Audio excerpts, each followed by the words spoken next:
Okay, let's dive right into this. Welcome to today's Explainer, where we're going to unpack something truly profound, the true nature of being. Think about it. We spend our entire lives moving through the world, reacting to whatever's right in front of us, constantly checking our watches, and measuring the physical distance between ourselves and, well, absolutely everything else. But what if the very foundation of how you experience reality is actually built on a massive misunderstanding? Today, we're digging into the fascinating work of Dan Weber, along with several incredible philosophers and neuroscientists, to explore how we construct our reality, and more importantly, what's actually lying beneath the surface of it all. Look around the room you're in real quick. You see the walls, maybe a window looking out at the sky, the device you're watching this on. You feel a very distinct sense of physical separation between you and those objects, right? Well, I want to hook your imagination for a second and ask you to completely challenge that everyday perception. Is it actually possible that this seemingly vast, uncrossable space separating us from everything else is literally just an illusion? Just a mental abstraction created by your own brain? To really get to the bottom of that question, we need to quickly set up a definition so we're all on the exact same page. Today, we're talking about ontology. It's essentially the philosophical study of being, existence, and reality itself. When we ask ontological questions, we're not asking how a clock ticks or why a tree grows. We're asking what it actually means for that clock, the tree, or you to simply exist in the first place. This is the absolute core of Dan Weber's work, and it's the baseline we're unpacking today. Section 1. The abstraction of space. Constructing reality. Let's break down exactly how your mind builds the environment you interact with every single day. Here's the core thesis we're exploring. The true nature of being actually transcends space and time, because space and time are, at their core, just abstractions.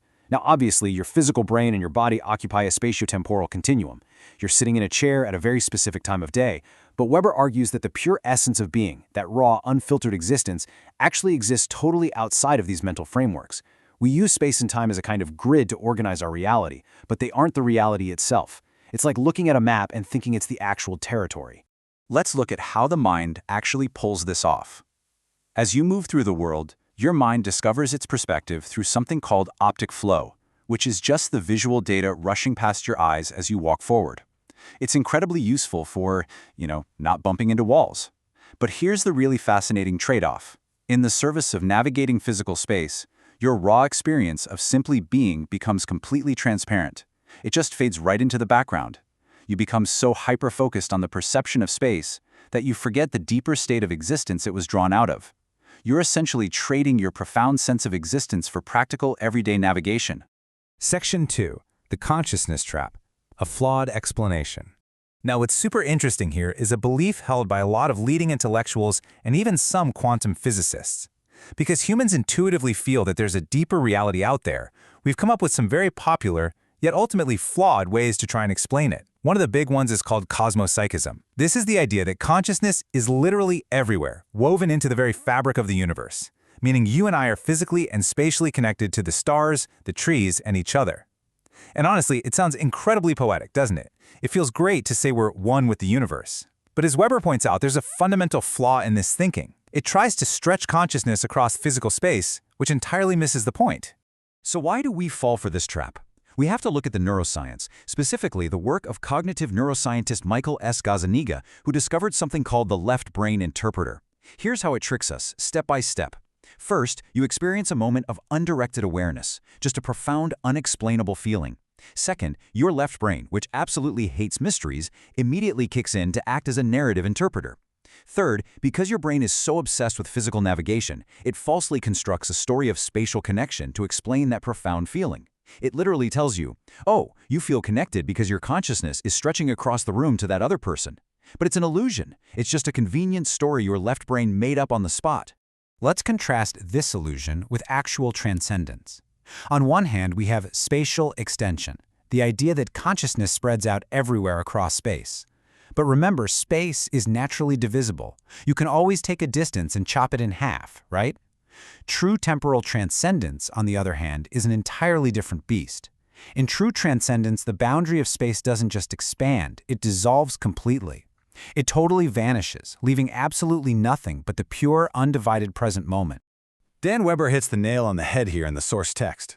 He writes, "The profound sense of oneness is not a connection with space, seemingly vast, but no space at all, just the present moment. When you feel that deep, profound sense of oneness with reality, you're not sending invisible tendrils across miles of physical distance. You're actually dropping the abstraction of space entirely. You are literally stepping outside the grid. The brilliant philosopher Edith Stein echoed a very similar sentiment regarding transcendences. She noted that true being is entirely distinct from our fleeting, day-to-day encounters. She wrote, "Their being is not like that of experiences, a becoming and passing away. Theirs is a changeless and timeless being." This adds such a profound weight to our explainer today. True existence isn't something that just flickers in and out as we walk down the street. It is changeless. It is timeless. It operates completely independent of the spatial world we're constantly trying to navigate. Section 3, Time over Space, our true connection. This brings us to a really critical pivot in our understanding. If space is an illusion, and spreading our consciousness across it is just a left-brain magic trick, then where does our true connection actually lie?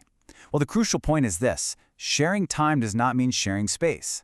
Like we talked about, space is inherently divisible. It's designed to separate us. I'm over here, you're over there.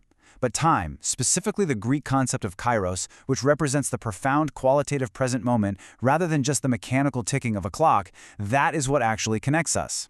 Our true connection to each other and to existence itself is temporal. It's all about time, not space.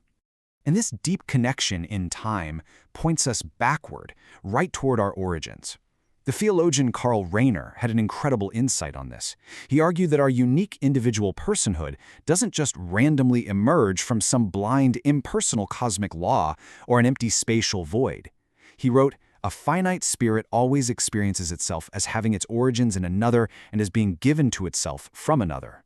Essentially, we didn't just pop into existence out of nowhere. Our existence is handed down to us from those who came before us in time. Section 4, the ancestral echo, temporal lineage. Let's see how this temporal connection builds into something deeply personal for every single one of us. Because if our grounding doesn't come from the physical space around us, it absolutely must come from our temporal lineage. Human beings are desperately searching for stability, right? We all want to know who we are and where we belong. And as sociologist Oren Clapp observed, we often look in all the wrong places. We try to anchor ourselves in material possessions, which inevitably leave us feeling pretty empty, or we throw ourselves into political movements or crusades, trying to manufacture an identity. But in doing so, so many people completely miss the most profound source of stability available to them, the ancestral spirit. Imagine this ancestral connection like a chain of vortices in a rushing river, passing energy down the current. It's not some spooky ghost story. It's a very real resonance. Generation 1 passes down the pure love they felt for one another. Generation 2 passes down their deep connection to the natural world and their animals. Generation 3 passes down the resonance of the very homes and places they cultivated. And all of that temporal energy, all of that timeless being, flows directly into the present. It literally becomes the echo carried inside you. You are the culmination of that temporal resonance. Which leaves us with this final, profound thought to close out our explainer today. We spend so much of our energy trying to connect with the empty, divisible space around us. But if space is just an abstraction, if your true nature exists entirely outside of it, then it's time to look inward and look backward. Think about it. If you aren't truly connected to the physical space around you, whose echo are you carrying in time? Thank you so much for exploring the true nature of being with us today. Take that question with you. Let it sink in. And we'll see you in the next explainer.